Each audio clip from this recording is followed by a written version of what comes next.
What's up? This is Chloe Pavlik. And this is Brandon Rose, and you're tuned into The Work. This week, we had a great conversation with a first-round pick from the Washington Wizards, Troy Brown Jr. from Las Vegas, and he's been doing the work. We had a great conversation about how he's been helping the homeless community with Project 150 in his hometown of Vegas. He spoke at length about his involvement with the Special Olympics all the way dating back to high school. And most recently, he covered off on how he was protesting with his teammates and the WNBA players in support of the Black Lives Matter movement. Troy, so thank you for coming on today. As you know, we always start off our show with this question. When did you first realize that you were Black? I would say the first time I really took into account my skin color when I was Black was probably in elementary school.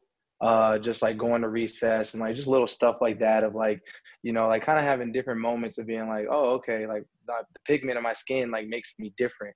That was when I really started to learn how the world works and how different stuff comes together. So sometime in elementary school for sure. Yeah, and you're from Vegas, so what was the dynamic in that school? When did you start to get comfortable with that difference? When did you start to get comfortable with the fact that you were a Black man in America, obviously? Well, I mean, for me personally, my parents did a very good job of I could come to them about anything. And so just talking about stuff that would happen in school, and my parents would kind of address it as such. I feel a lot of parents don't really give their kids that no, you have to take into account you are a Black male in America right now. And so my parents did a good job of preparing me like that, not making me prejudiced or making me racist or anything like that, but just giving me that insight to let me know of hey, you have to be careful out here. You have to know that your pigment of your skin makes you different and that you have to move a certain way. So yeah, I think that made it a lot easier on me. And it's crazy to think about that our parents even have to make us aware or tell us those type of things when we're younger. And is there a moment that sticks out to you? Because for me, I can still remember the first time I was called the N-word on the basketball court. For me personally, I mean, I don't think just because Vegas is so diverse, it's a passing state. So people come here, they go. So whether you're Mexican, whether you're white, Indian, it doesn't matter. Everybody's in class together. So I never really looked at it until I really started feeling a certain type of way about it. So I don't have any particular moment in my head that made me just feel that way. It was more of you can feel that tension of your you feel different, or you feel you're being singled out for something. And I was so young, I didn't really know what it was until my parents sat me down and really was hey, you have to take into account you're an African American, and so yeah. Yeah, for sure. That's something that all of our parents have to consider and think about. And Chloe and I were telling our stories about, I got the Midwest Kid shirt on, I'm from the Midwest. So when I went to high school, I moved to an all white high school, and that's when it was thrown in my face. But for me, when I went to college, because I went to Michigan, I know you went to Oregon, and Chloe went to Maryland. So all, less diverse schools to a certain extent. Right. And that's when, for me, it was easier than high school. But for a lot of people that I knew in the Black community, it was actually harder for them because it was more isolating, or they didn't have the resources. I know, Chloe, you went to Maryland. How was that for you? Yeah, going to Maryland was the best thing for me because, the DMV and Maryland being in Prince George's County, one of the most affluent Black counties in America, it was the first time where I really saw, I don't want to say successful Black people, but it was the first time I was surrounded by that, doctors, lawyers, all my friends' parents had graduated from college. And I talked about how when I grew up, that was an anomaly for you to go to college and graduate. So that's where I got comfortable because I was finally surrounded by more Black people. Because you said, be in the Midwest, it's different. But Troy, it sounds like you were lucky enough in Vegas to just be around diversity all the time. Yeah. So you didn't necessarily struggle as much with that, even though you could obviously feel the tension at times of you being Black. Right. Yeah. So one thing though, I do want to talk about, especially with basketball, I feel like basketball has been a vehicle for so many of us for change. And how has it helped you on your journey, and why is it so important to use basketball as a way to give back? Well, for me personally, you know, the whole like I'm not a role model stuff, like that's not true. Like you can't go into being like you can't be an NBA player and not feel like you have any responsibilities, you know, like you owe it to the kid because you were once that kid looking up to somebody, like, you know. And so for me personally, it's just like about taking that responsibility, like give back, and just to make sure that like kids don't feel so like left out, because that was the biggest thing for me. Like I'm from Vegas, so like nobody makes it out of here.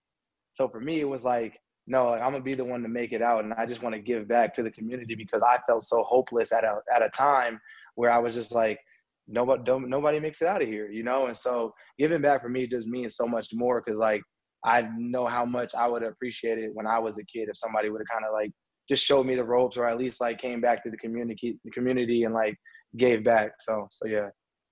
Yeah, that's amazing. I think being that visual for other people is so important, right? Because you can't become what you haven't seen before. So Right. just being there in that space and with those kids makes such an impact. But you've taken a step beyond that, because Yeah. you've helped the homeless, you've sponsored your high school team, you've done all these different things in the community. So how did you kind of pick what angles you wanted to take? From giving back to sport, giving back to homeless, and kind of tell us a little bit more about your projects within them. Well, I think like the first thing for me is like coming into the NBA, like I had to really sit down with my dad and like talk to him about what I thought was important. Like, you know, like what things really touched me. And like, so working with like Project 50 and like homeless high school kids, like that was something that I dealt with like firsthand. Like kids I would go to school with coming to intramurals and playing in the same shoes that they were walking around in. Like that bothered me. Like that at a young age, I knew that wasn't right. Like that's not okay. And so for me, it was just more so about just picking what I thought was really important and making sure I keyed in on them. And that was really it from there. And then it just kind of took off to be something more than that, of just like trying to give back to the community as much as possible. So. And Troy, I feel like you have done so much for your community. And I know also too, this summer, you marched with your team, the Mystics, the people of DC. And I want to know, would you consider yourself an activist? I mean, for me personally, like just because I know how much time and effort people put into being an activist, I would say no, because I have guys like Bradley Beal who like organized the whole like march and stuff like that. And then like obviously like, you know, Natasha that played for the Mystics, that's literally sitting out this whole season just to inform people about what's going on in the Black community. So I wouldn't consider myself an activist just because I know how much time and effort they put into it. But I definitely would say it means a lot to me. And it's just something to where, for me personally, I definitely give a lot back to it. But I don't think it's right for me humbly to say that I'm an activist just because I know how much time and effort those people are putting in as being leaders in our community. So. Yeah, well, I think it's a good combination of, you're taking steps to get involved and you're doing things, but you're also having reverence and respect for those that are on the front lines of it. So I Right. think that's a special combination to have, right? But I'm curious. You mentioned, and Chloe mentioned, kind of the protests, and we saw what you did for Juneteenth, and it's interesting that I didn't know Brad was behind a lot of that. But yeah, kind of what went into that conversation. It was very cool to see that both teams came together, you and your sisters from the WNBA as well. So yeah, walk us through kind of how that came together, what the conversation was like, how the team decided to all go out together and do it, and what that experience was like for you. Well, the whole thing, like, it was just something that we talked about, like, in our group chat. And, like, I'll, like, 100%, like, give Brad a lot of credit. Brad, Yamahimi, Ishmith, and they were the ones from our side of the NBA side of things, like, kind of organizing things and just letting us know, like, this isn't right. Like, we need to do something about this and kind of take a stand on things and really show people that this means a lot to us. And so from that side, it just started like snowball effect. Like people just started hopping on board, and so it really touched us a lot. And we came back, and they had put a lot of this stuff together. They made it really easy on us to support and to have a voice and to be able to show support in that manner. So they definitely did a great job of organizing that and put that together. And so I feel like it was a great thing for DC and just a great example, because a lot of people weren't doing that from a players' perspective of including WNBA players, which a lot of people, like, I don't feel like they get a lot of credit. And so to include them with a lot of the stuff that we were doing with that, I felt like meant a lot to us. So yeah. I love that piece because I do feel like the WNBA, they're at the forefront of a lot of different movements every single season. And so I love that you guys were able to work together, partner together. And one thing I love about just DC in general, when I think about Tosh, John, because I know he gives a lot to DC and a lot back to Raleigh, same thing with Brad. And now it sounds like you do obviously as well, because I know you worked with the Boys and Girls Club in Special Olympics. Tell me a bit about that. So I actually did Special Olympics in high school. Like that was my thing. Like every summer we would do that, and it was just giving back. You know, like same thing. Like people have their own struggles that they go through, and there's kids that have like autism and disabilities and stuff like that, and they want to be NBA players, but based off of their situation, they can't perform the activities that they want to do, you know? And so just being able to give back and go sit in front of those kids and like I said, like just give them an example. Like, hey, like we're regular people just like you. Like don't take anything like too serious. Don't beat yourself up. Like we're just here to have fun and play basketball. And so with that, you know, the Wizards actually brought that opportunity to me to just go play on that platform and to do that again. So it was definitely good to be around it and, you know, very familiar with it. So it was cool. I enjoyed it a lot. Yeah, that's amazing, man. I mean, I feel like it's, as an NBA player, you know, you have so many obligations and so many things come to your doorstep. But it's amazing that you've taken the time and the wherewithal to be involved in so many different things. So I'm just curious, kind of, how do you kind of think about your impact, right? So obviously, you know, you've been involved from protesting to homelessness to Special Olympics. Like, how do you think about your own impact and the impact that you can make in a long-term perspective? Well, I mean, for me personally, it's more about what's progressive, you know? At the end of the day, like it doesn't matter whether I'm helping the homeless or whether we're talking about social injustices or whatever is right and needs to be addressed, that's what I'm going to do, you know? And so that's just more of my mindset. I don't really look at it as more of like a me trying to be an activist or like trying to be like, you know, just out there. It's just like, we know what's right and we know what's wrong. And so, you know, I'm going to pick with the side of right every time. And so it's just more so of having that mindset and making sure that we're making progression in this world and that we're doing the right things. So that's really it for me personally. And I want to bring it back to Troy, to the part where you talked about how there wasn't anyone that you saw, obviously, in Las Vegas who was that role model for you. So as you do give back to your community and also give to DC, and you see these younger athletes coming up, what's the advice that you would give to them? From a like basketball perspective or just like from a? I would say from just being involved with their communities and even starting at a young age. Because for you, I know you talked about you did Special Olympics in high school.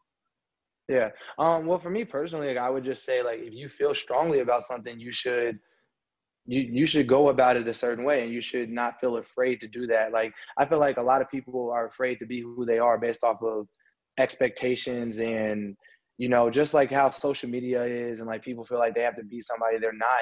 And at the end of the day, you know, being a good person is something that is, you know, not really rewarded a whole lot, you know? And so at the end of the day, for me personally, it's just like, you should start young, you should build your resume and just kind of have that background of taking care of stuff that you feel is important to you, you know? Like that's the biggest thing. Like if it really burns you inside to watch somebody else struggle and you want to help, you shouldn't be afraid to go do that and feel judged for it, you know? Like, and so at the end of the day, that's all I would say to somebody young that's trying to get into it. Cause that was the biggest thing for me.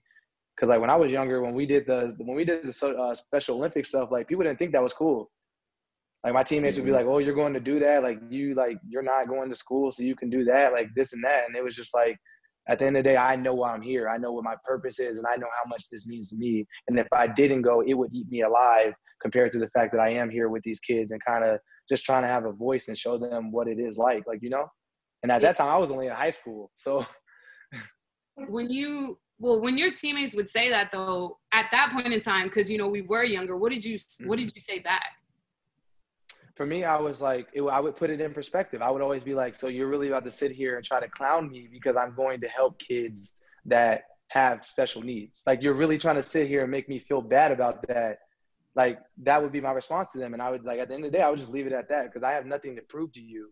Like, at the end of the day, I know what I'm doing is something that really means something to me, and I wouldn't be doing it if it didn't. And all I'm trying to do is make a difference in a city where we don't have a lot of leaders, a lot of guys that are going out here and doing a whole lot. So for me, like I said, it meant the world to me to do stuff like that. So That's amazing, man. I mean, when I hear you talk, I just hear confidence, right? That's what comes to mind, right? Even from the time you were in high school to the time now, you just think about, hey, this is right, so I'm going to do it. right. But I think, the era, maybe a couple eras previous, it wasn't necessarily that black or white. It was kind of, oh, this is going to maybe impact my endorsement deal, or this might do X, Y, and Z. So is there a role model, or is there something that has inspired that confidence in you, or just given you that freedom to be able to just say, hey, this is what's right, we're going to do it? I would just say my mom and dad, like, were very big people in my life of just like being who you are. Like, like they instilled that in me a lot. Like when I was younger, just because I was different. I didn't hang out with everybody else. I wasn't doing what all my friends were doing. So they kind of understood what my mentality was and how much basketball meant to me, and that like I cared more about the community than I did about hanging with my friends. Like that's just how I was. So them instilling in me like what I was doing was okay, and that I need to continue doing it, and like no matter if I make it to the NBA or if I'm retired, I should keep that mentality like that. Definitely just having that somebody in your ear, and it's all about people in your circle telling you that what you're doing is okay, and kind of just those positive reinforcements. I feel like everybody needs it to instill that confidence in them. So I feel like my parents did a great job with that. That's awesome. And it's just great to have two parents that support you and also instill all of those different things in you. And we keep talking, you keep bringing up your parents. So I love that. They did great. Thanks. But also all your different initiatives and things that you've spearheaded and have been a part of, when you do these things, do you also like tell a teammate, tell a friend, try to bring your family into it? Or is this just something you do it, and if people want to come with you, that's cool, but if not, no matter what, I'm gonna do this? I would definitely say the second choice of just like, hey, I'm gonna throw this out here. Like I'm gonna put it on my social media. Like I'm gonna send it to you guys that you guys know. But at the end of the day, like I said, you can't make somebody be who you are. So it's like, if it doesn't mean that much to you, I'm not gonna judge you. I'm not gonna take it any type of way. But this is definitely the opportunity to do this, because that was the biggest thing for me when I was growing up, is having the opportunities to be able to make a difference. And so like I kind of put it out there, and I just like let people know like, hey, this is what we're doing, and if you want to be a part of it, I would appreciate it. But if not, I mean, I know how much this means to me, so I'm gonna go get it done. That's amazing, man. Well, we appreciate your time, and thank you for coming on to work. Is there anything else that you wanted to plug or give a shout out for? I guess I would say like shout out to Project 150 for helping me be able to give back to homeless high school kids, and don't be afraid to use your voice. Don't be afraid to use your platform. That would be the biggest thing I would say for sure. That's a great one. No, I appreciate you, man. Thank you. This is great. Yeah, I appreciate it, y'all. Thank you. Come on, this joint is fire, fire. You better click the link in the bio real quick so you can get crazy. Pick the lightning bolts. All right, Big O, stop playing games. We here. Check out the videos right here and subscribe. It's about that time. You better subscribe. You better click that button, though.